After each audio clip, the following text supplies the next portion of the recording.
जी रात हम गए थे अकीके पे और वहाँ पे लेट काफ़ी हो गए। सुबह उठते नींद ही पूरी नहीं हुई, सोते सोते 2-3 बज गए थे।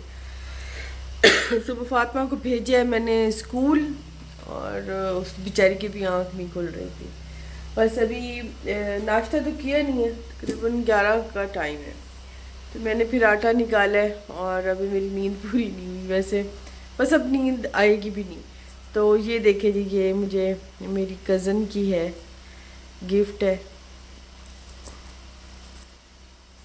उसने पहनी हुई थी तो मैंने पहनी। ये चांदी की है, बहुत ही प्यारी लगती है रिंग पहने हुए ना। वो चांदी की ऐसी बहुत सी चीज़ें लेती रहती है, तो ये उसने रात पहनाई है, तो ये मुझे अच्छी लग रही थी। तो जी अभी करते हैं जी नाश्ता तैयार और सालन गरम करते हैं। यहाँ पे भी रात गई थी मैं बर्थडे प्लस केके पे, और वहाँ पे सालन में लेके आई थी, खाना लेके आई थी। उन्होंने बनाया था बकरी का गोश्त। मेरे ख्याल में लड़की का एक बकरा होता है, लेकिन बकरी होती है, ये बकरा होता है। लेकिन उन्होंने 2 किए थे क्योंकि बरादरी होती है ना काफ़ी ज़्यादा, फिर एक का सालन पूरा नहीं होना था। तो मैं फिर सुबह मैंने ब्रेड अंडे भी बनाए थे, लेकिन अभी टाइम हो गया था 11, तकरीबन 12 का टाइम था। और क्योंकि मैंने सुबह सिर्फ चाय पी थी, आँख खुल ही नहीं रही थी रात, ऐसी कोई अजीब, एक तो लेट बहुत हो गए, फिर सुबह फातिमा के स्कूल जाने का टाइम था, इस वजह से नींद नहीं आ रही थी। और फातिमा का क्योंकि ईद की छुट्टियों के बाद ना ये पहला दिन था, तो इस वजह से उससे ज़्यादा मैं थोड़ी नर्वस थी कि पता नहीं सुबह क्या रिएक्ट करेगी, जाएगी स्कूल, रोएगी या क्या करेगी। खैर सुबह उसके साथ थोड़ी बहुत तो हुई है, क्योंकि वो जा नहीं रही थी, उसके माइंड में यही था कि अब छुट्टियां ही छुट्टियां चलनी है। तो कह रही थी मम्मा छुट्टी है, आज भी छुट्टी है, आज भी छुट्टी है। मैंने कहा नहीं बेटा आज जाना है। तो बस फिर उसे ज़रा खैर से भेज के स्कूल चली गई थी।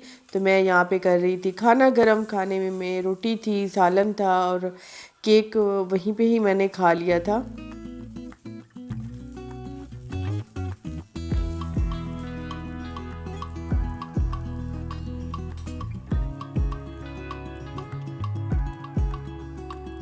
यहाँ पे सालन और रोटी रात वाली गरम की थी। वैसे ये सालन और रोटी सुबह बड़ा अच्छा लगता है, गरम करके खाए ना चाय के साथ, बहुत अच्छी लगती है।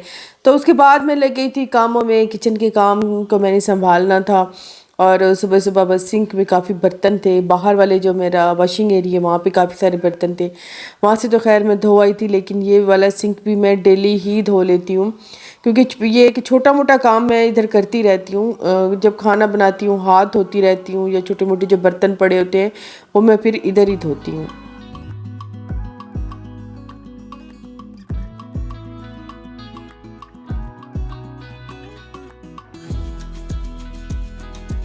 असल में किचन साफ़ करना एक बहुत बड़ा काम इस वजह से होता है क्योंकि किचन में बहुत सी चीज़ें ऐसी होती हैं जो खाने के अलावा भी हमें करनी होती हैं। किचन क्योंकि ग्रीसी होता है, उसमें इतनी सारी चीज़ें गिरती हैं और खाने पीने की चीज़ें होती हैं। तो जिस फाइबर क्लॉथ से हम उसे साफ़ करते हैं, ये किचन टॉवल हो गया या ब्रशिश हो गए या छोटा वाइपर हो गया, इन चीज़ों की भी सफाई की हमें ज़रूरत होती है। ये नहीं होता कि ये तो हम नहीं कर सकते कि हम किचन को एक दफ़ा साफ़ किया, चाहे वो फाइबर हो, चाहे वो किचन टॉवल हो, चाहे वो किचन की कोई भी नैपकिन वगैरह जो हम साफ़ करते हैं, या इवन रोटियों वाले रुमाल हों, तो तवा साफ़ करने वाला कपड़ा अलग होता है। तो इनको भी सफाई की ज़रूरत होती है। तो सुबह सुबह मुझे इनको ज़रूरी देखना होता है। मैं पहले इनको गर्म कपड़े से साफ़ करके, क्योंकि पहले इन्हें मैं साफ़ करती हूँ, जब तक ये साफ़ नहीं होंगे तब तक हमारा किचन काउंटर टॉप कभी भी साफ़ नहीं होगा। हम एक ही कपड़े को बार बार लगाते जाएंगे, 2 दिन लगाएंगे, क्योंकि उनमें काफ़ी सारे जो खाने पीने के पार्टिकल हैं वो लगे रहते हैं। घी लग जाता है, समटाइम आटा लग जाता है, तो वो खुद इतना गंदा हो जाता है कि 2 बार मैं चेंज करती हूँ। जो सुबह वाला होता है वो मैं अलग वॉश करके उसे बाहर रख देती हूँ, और जो शाम वाले होते हैं वो मैं अलग, दूसरा वाला चलता है वो फिर सुबह तक चला के फिर उसे धो के फिर उसे रख देती हूँ। इस तरह से जो किचन के टूल्स हैं जिनसे हम सफाई करते हैं, उनकी सफाई किचन से भी ज़्यादा ज़रूरी होती है, क्योंकि जब तक वो साफ़ नहीं होंगे हमारा किचन कभी भी साफ़ नहीं रहता।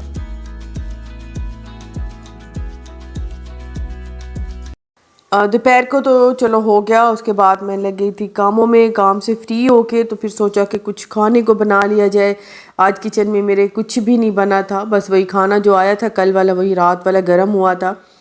तो सालन बनाने को मेरा बिल्कुल मूड नहीं था, ना ही दिल था। और अगर बनाती भी तो मैं या दाल बनाती या सब्ज़ी बनाती। फ़िलहाल दाल सबसे पूछी तो किसी ने भी नहीं खानी थी। पहले मेरा दिल था दाल चावल बना लूँ, क्योंकि मेरा बहुत ज़्यादा दिल था दाल चावल। इतनी लाइट मैंने पूरा रमज़ान दाल चावल नहीं खाए थे, कुछ लाइट खाने को इतना दिल कर रहा था, लेकिन कोई भी नहीं मान रहा था। जब घर वाले सारे इकट्ठे होना, क्योंकि अभी तक ईद की छुट्टियां पे हैं, सभी घर पे हैं, तो फिर उनके सामने चुप करना पड़ा। सबने कहा कि आप ऐसा करें चावल बना लें, तो मैंने चावल बना लिए। तो सबने कहा आज मीठा ज़रूर बनाना है, कुछ साथ में मीठा ज़रूर होना चाहिए। तो फिर मैंने सोचा कि चलो इससे इजी और कोई नहीं है, क्योंकि मेरा अभी वो क्रीम वाला और वो इतना ज़्यादा ताम झाम वाला काम करने को मेरा बिल्कुल मूड नहीं था। तो फिर मैंने ज़रदाई बना लिया। ज़रदाई बहुत आसान है, बस चावल मैंने बॉईल किए हैं और उसके बाद मैंने फूड कलर डाल के इसमें चीनी और घी डाल के बस इसको दम लगा दी, और इतना मज़ेदार सा ज़रदा हमारा रेडी हो गया। साथ में मैंने थोड़े से चावल बना लिए थे। आज का हमारा खाना बस यही हो गया। अच्छा, यहाँ पे फ़ातिमा आई तो उसके साथ नोट्स था कि उनकी सुबह है ईद मिलन पार्टी, और उसके लिए सब बच्चों को कहा होगा कुछ ना कुछ लाने को। तो फ़ातिमा को कहा गया कि चिकन विंग्स लाना। मैंने फिर चिकन विंग्स निकाले, मैंने कहा मैरिनेट करके आज रख लेती हूँ, क्योंकि सुबह सुबह फिर वो मैरिनेट नहीं होंगे। तो उसमें मैंने हल्की सी नमक मिर्च डाली, लहसुन पाउडर डाला, एक लेमन जूस डाला, थोड़ा सा मैंने लहसुन डाला, और इसको मैंने मैरिनेट करके रख दिया। तो उसके बाद मैंने इसकी कोटिंग बनाई, क्योंकि मैं बनाऊंगी क्रिस्पी विंग्स, तो उसके लिए फिर मैंने कोटिंग अलग से बना ली थी।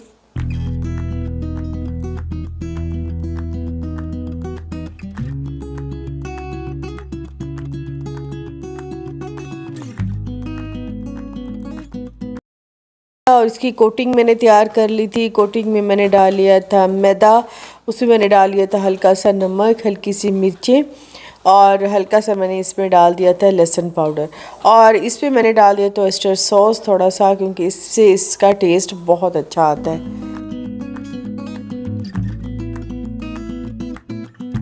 मैरिनेशन तकरीबन मैंने 3-4 घंटे रखा था, और उसके बाद मैंने कोटिंग बना ली थी इसमें नमक मिर्च और लहसुन पाउडर डाल के। और उसके बाद मैं इसे बस डिप करेंगे, फिर एक ठंडे पानी का बाउल लेके उसमें डिप करेंगे, इसमें डिप करके तो 2 बार इसे डिप करके फ्राई कर लेंगे। आपके चिकन विंग्स बहुत अच्छे रेडी हो जाएंगे।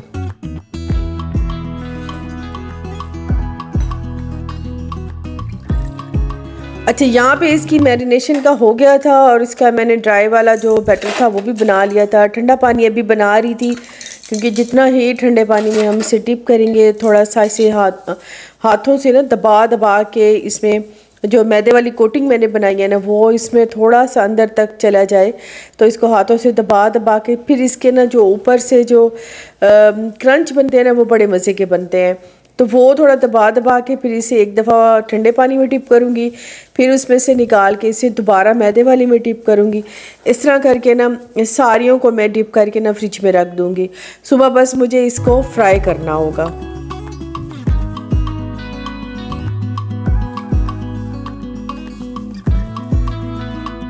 ये जब सुबह सुबह मैंने अभी चाय का पानी भी रख दिया है, साथ में मैंने विंग्स फ्राई करने के लिए भी रख दिए हैं। बस इनको मैं बिल्कुल हल्की आंच पे फ्राई करूँगी, क्योंकि सम टाइम होता है कि ऊपर से बिल्कुल जलने लग जाते हैं, अंदर से वही कच्चे ब्लड निकलने लग जाता है। तो बिल्कुल इसे स्लो फ्लेम पे करेंगे, तो आहिस्ता आहिस्ता से इसका क्रंच भी बहुत अच्छा बनेगा, और साथ में ये अंदर तक पक जाएंगे। क्योंकि स्कूल के लंच बॉक्स में मैंने डाल के देने थे, तो मेरे पास एक बड़े वाला लंच बॉक्स नहीं था, वो सारे ही मेरे रमज़ान शरीफ में लग गए थे। तो मेरे पास अभी 2 छोटे वाले थे, तो मैंने कहा चलो 2 जगह पे मैं डिवाइड कर देती हूँ। वैसे तो उन्होंने कहा था कि ओनली सिर्फ 7-8 पीस ही बना के दें, लेकिन मैंने फिर ज़्यादा सारे बना दिए, क्योंकि बच्चे होते हैं किसी का दिल कर जाए। तो बहुत ही अच्छे क्रंच इनका आया था, और बहुत ही अच्छे गरम थे। मैं फिर इनको ना गरम गरम, मतलब थोड़े हल्के गरम थे, मैं अभी इन्हें कवर कर दूँगी, डाल दूँगी उसमें। इस तरह ये है कि थोड़े से ये नरम पड़ जाएंगे, इतना ज़्यादा सख्त नहीं होंगे, बच्चों के दांत नरम होते हैं तो उनसे चबाए जाएं। फिर इस वजह से मैंने फिर इन्हें जल्दी से पैक कर दिया था।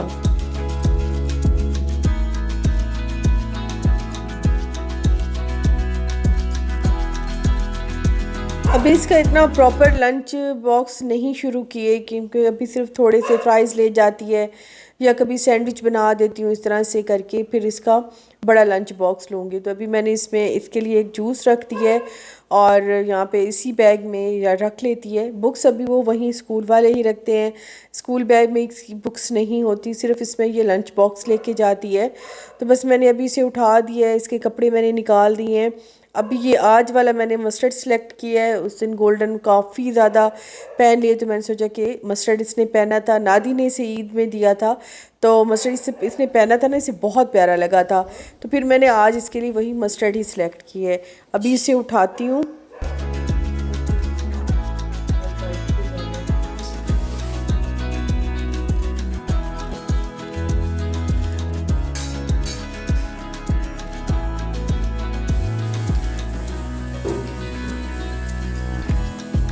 वैसे तो मैंने इसे वॉशरूम यूज़ करना सिखा दिया है, अब सारे काम वॉशरूम के खुद करती है, अपने ब्रश भी करती है, मुँह हाथ भी धोती है, लेकिन मुँह ज़रा सही से नहीं धोती, मुझे तसल्ली नहीं होती, तो मैं फिर इसे एक बार खुद ही मुंह धुला देती हूँ अच्छे से।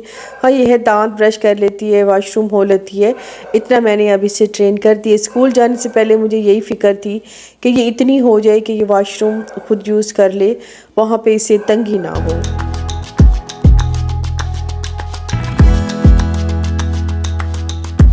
ये देखें जी, फ़ातिमा को बस मैंने रेडी करा दिया है, इतनी जल्दी जल्दी में मैंने इसे तैयार कराया है, क्योंकि मैं एंड टाइम तक इसका इंतज़ार करती हूँ। सिर्फ स्कूल जाने में 10-15 मिनट रहते हैं तो मैं इसे उठाती हूँ, जितनी हो सकती है मैं इसकी नींद पूरी करती हूँ, क्योंकि जब इसकी नींद पूरी ना हो ना तो ये फिर बहुत ही चिड़चिड़ी हो जाती है, किसी काम में इसका दिल नहीं लगता, और स्कूल में भी मेरे ख़्याल में ये सही तरह से नहीं बैठ सकेगी।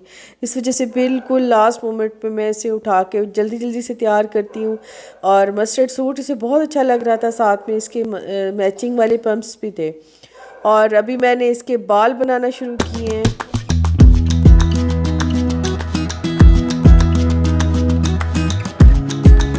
इस सूट का एक मसला था, इसका गला बहुत बड़ा था, लेकिन अगर सर्दी होती तो मैं नीचे हाई नेक पहना दी तो कवर हो जाता, अच्छा लगता। लेकिन इस सूट्स के साथ मसला ये है कि हाई नेक्स भी अच्छी नहीं लगती।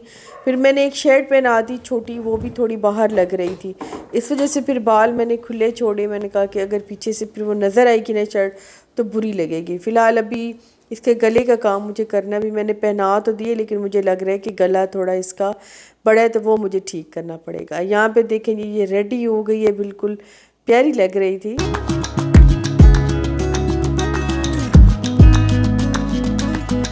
सारी चीज़ें मैंने साथ में रख दी थी, जो भी इन्होंने डिस्पोजेबल कही थी, जितनी कही थी वो भी साथ में रख दूँगी। बस अभी ये चली जाएगी और मैं अभी थोड़ा सांस लूँगी, बैठ के चाय पीऊँगी और फिर अपना व्लॉग एडिट करूँगी। तो मेरी आज की वीडियो यहीं तक है, इंशाल्लाह कि नेक्स्ट में जल्दी मिलेंगे। वीडियो मेरी पसंद आ जाए तो लाइक ज़रूर कर दीजिएगा, प्लीज़ सब्सक्राइब भी कर दीजिएगा। Thank you for watching. आज पता नहीं वॉइस ओवर करने बैठी हूँ तो साथ में डॉगी इतना ज़्यादा बोल रहा है, पता नहीं क्यों कर रहा है ऐसा। शायद बाहर कोई हल्की सी आहट भी सुनता है ना तो ये फिर बस शुरू हो जाता है बोलना। खैर जी, नेक्स्ट तक के लिए अल्लाह हाफिज़, बाय बाय। अभी 7:30 का टाइम हुआ है, धूप देखें कितनी तेज़ लग रही है। और मेरे घर के बाहर के पौधे ना मैंने लगवाए हैं, अभी ना इसकी मैंने बाड़ लगवानी है, इधर से बाड़ लगवाऊंगी। बारिश हुई ना, बड़े अच्छे पौधे तो हो गए हैं।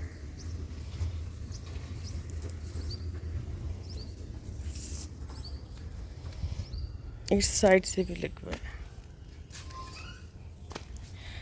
टाइसन भूख लगी है?